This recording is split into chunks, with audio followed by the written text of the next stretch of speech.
what do you think of this? So, you know when you have multiple doors and you're following someone, and so they open the first door and you're like, thank you. But you know you have like 3 or 4 more doors left. I already feel socially awkward. Action. This is why I love podcasting, because you can just be yourself. Thank goodness. I'm not good at being anybody else. I'm Michelle. And I'm Tristen. And this is the TMi Podcast. It happened to me in my apartment complex. Do you say thank you every single time? And then they are forced to say, welcome, welcome, welcome. Yes, and it doesn't matter which end of that you're on. It's awkward. It's so awkward. And my anxiety of if I don't say thank you, they'll think I'm mean. Do you do the thing where you try to say thank you different each time, though? I'm like, thank you, thanks, thank ya, awesome, you're great, have a good day. No, I'm just like, thank you, thank you, thank you. I'm just like, thank you, thanks, thank you. No, what's even worse is when you go through all that and then you end up in the same retail aisle. Yeah, or your neighbors with them and you don't even know. You go to the same doors. You know what someone told me at the gym not too long ago? What? Well, it was more like a question. They came up to me and they asked, because I was wearing a sports bra, leggings, aren't you a bodybuilder? And I was like, yeah, I'm Tristen. Hi, nice to meet you. Can you compete with scars? And they were referring to the one across my abdomen. And, it's kind of a crazy question. You just ask me if I'm a bodybuilder, and then you proceed to ask if I can compete. However, it was an interesting thought point because I really haven't thought about my scars since my first show. Yeah, that is interesting. I mean, someone was a little nosy, but I can't blame them because, to be honest, I'm a super nosy person, too. So. I got curiosity. Yeah, I feel that. But that's actually a really good question that I don't think a lot of people think about. Do judges pay attention to scars, even tattoos or anything like that? Honestly, I think in my experience, granted, I'm very fortunate. My surgical team, we did this surgery, the first one in the 90s, and they opened my scar and they tried their best to flow with my body. Granted, I was a child, so really kind of guessing what that would look like when I got older.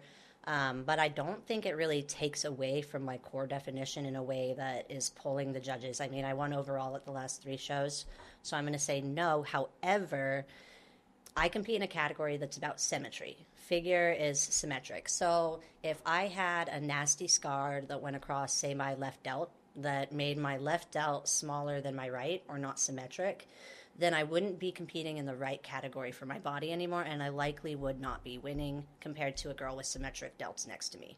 However, if I wanted to go into another category that didn't focus on that, I could still stand a chance. So it really is, knowing your body, knowing the category you're competing in, and being okay with whatever choice you make at the end.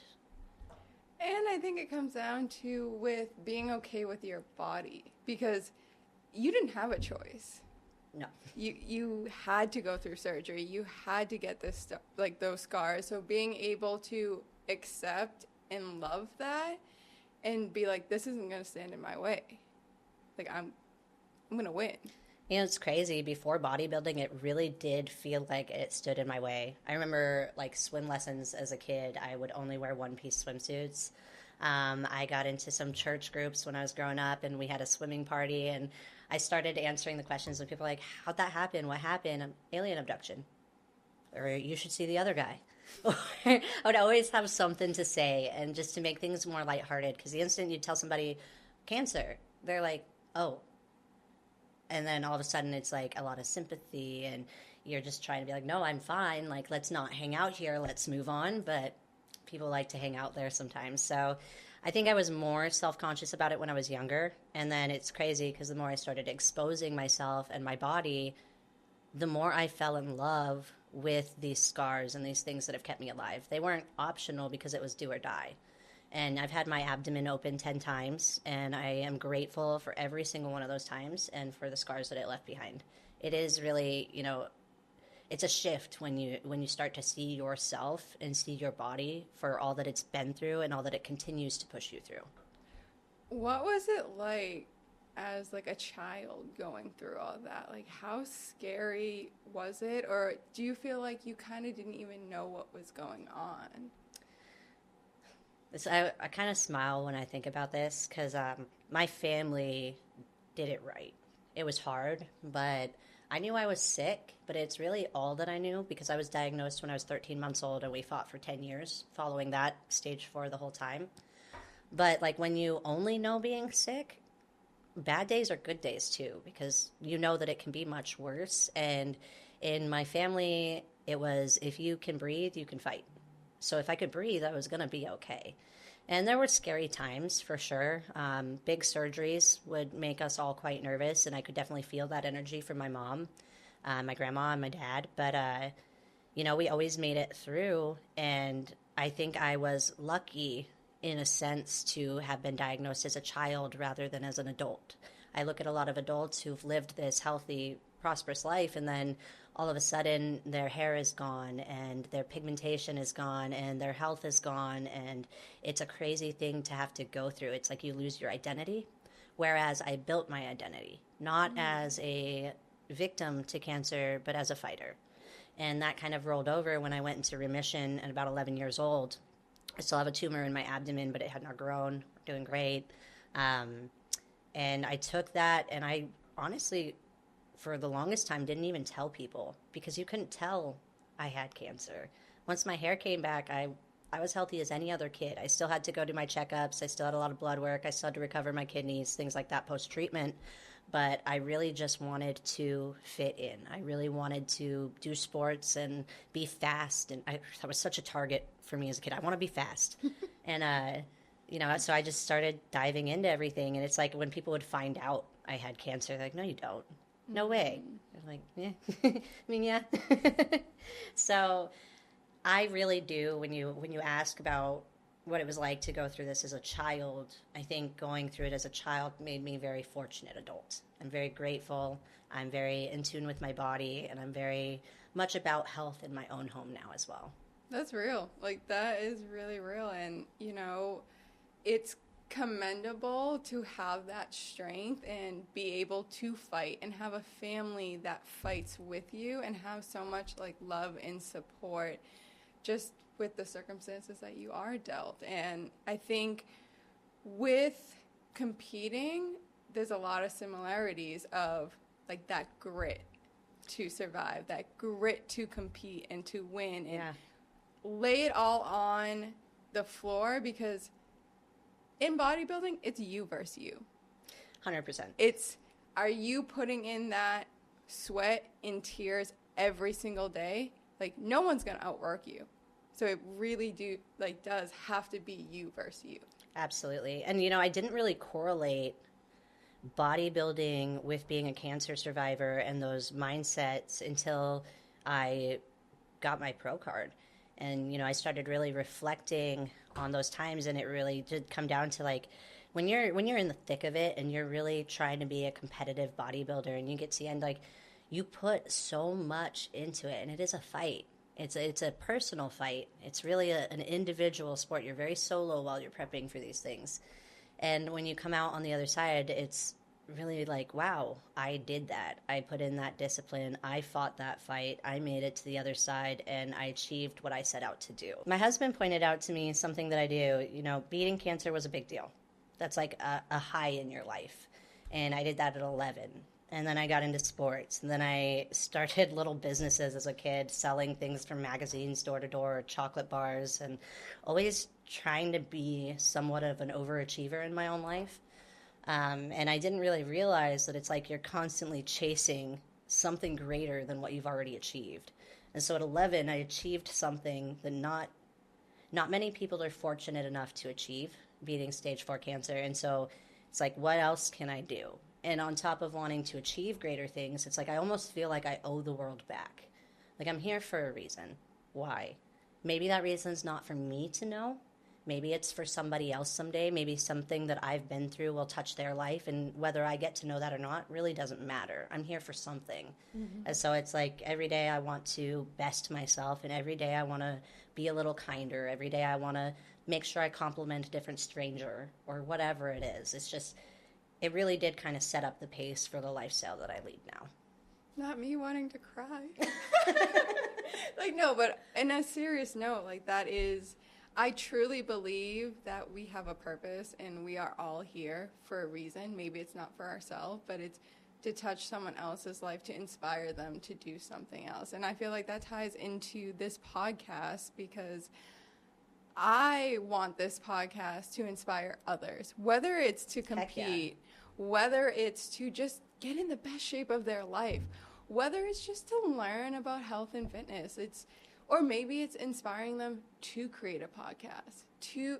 We need more good podcasts out there. I tell you what, I binge my shows, and I get so bored when I've got down days and I don't have any new episodes because I listen to podcasts all the time. Me too. And then it's been weird. I've been a big YouTuber now. Same. And I'm YouTube Shorts. I don't even know what YouTube is. I've never been a YouTuber. And I was like, well, I need more things to look at. I love that. Research. But yeah, your story is really inspirational, and I can't wait for everyone just to learn who you are, because you are such a light in this world. And just tying back into imperfections in the health, the wellness, fitness, bodybuilding world, I feel like a lot of people feel like they have imperfections. Oh, we all do. It'd be crazy to meet a perfect person. I mean, I've seen some beautiful people, and then you hear them talk. We all have imperfections somewhere. I'm just saying.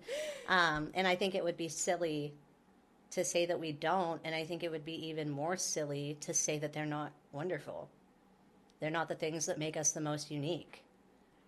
I just think that our imperfections shouldn't be something that we're so afraid of anymore. That's not the society we need to be living in. We all know that people are different. We all know everybody's nose is a different shape. Everybody's eyes are set a different distance apart. Some people are aesthetically so damn beautiful, and some people are more beautiful in their souls, and that makes them beautiful too. And you know what? I hope I'm more beautiful in my soul. So I think bodybuilding probably pushed me through the mindset of being okay with imperfections. And I think that, a lot of people are not fortunate enough to look in the mirror and just be okay and just be happy. And I always go back to the quote we all know, comparison is the thief of joy. So again, I circle back to why bodybuilding is it for me. It is really you against you. When I'm on stage, yes, we're competing against these other amazing women, but it's, did I bring something better than what I brought before? Or did I, even if my physique comes in the same, did I learn more about myself? Did I struggle more internally and overcome? It's about what you went through at the end of the day. Nobody competes in a bodybuilding show and gets off and is only thinking about what everybody else did. That's just not how it goes. You're talking about, I'm hungry, I'm tired, I did this, I did that, give me food, let me take a nap. I remember my first bikini competition. I walked off the stage, found my coach, and she goes, "You walk like an awkward giraffe on stage." And I died. That's the last thing you want to hear when you get But she was like, "You look great." And I'm like, you are an amazing giraffe. She's like, "You're going to get a call out." And I did. But she was like, "Man, that walk." She was like, well, why didn't she help you? She tried. I mean, it's not her fault. It's just me in heels. It's still a work in progress, okay? And I remember getting off the stage just being like, oh my God, I'm never going to get this call out. And she was like, "You're going to get it. It's just, we got things to work on." And I'm like, right. But, that imperfection of I was imperfect on stage. But honestly, if you're confident, you can rock all imperfections. I probably shouldn't say this, particularly if my athletes end up listening to this, but I have messed up my stage presence every single time I've been on stage.